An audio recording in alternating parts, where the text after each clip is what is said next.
এই আবদুল্লাপুরে একটা জিনিস অনেক ফেমাস, সেটা হচ্ছে এই যে আলম খানের টি, এই যে বামে যে দোকানটা, আলম খানের টি।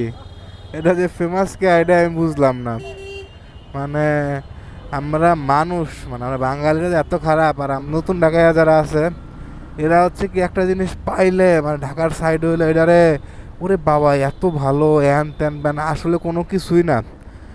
আলম খানের চা স্টলে এখানে মনে করেন আবদুল্লাপুরে অনেক লোক আসে বাইরের থেকে খাইতে, অনেক ঢাকার ভিতরের থেকে অনেক পোলাপান আসে এখানে চা খাইতে খাইতে। কিন্তু ভাই একদম ফালতু চা। আমি আসলাম, আসার পর খাইয়া দেয় কি কিচ্ছু না, নর্মাল চা ঠিক আছে, তার ভিতরে একটু দুধের শর্ট দেয় আর হরলিক্স দেয়, আর হচ্ছে কি যে উপরে একটু বাদাম ছিটায় দেয়।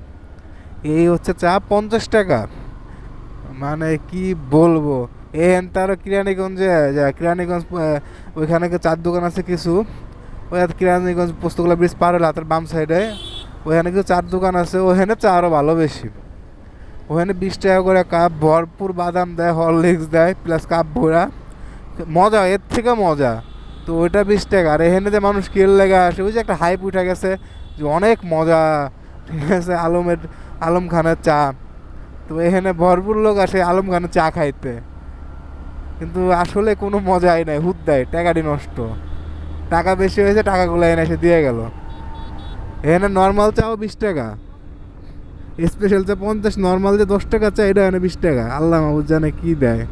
মানে পুরাই দাম দামি ব্যবসা। আর আমরা আসি, সবাই চলে আসি এখানে।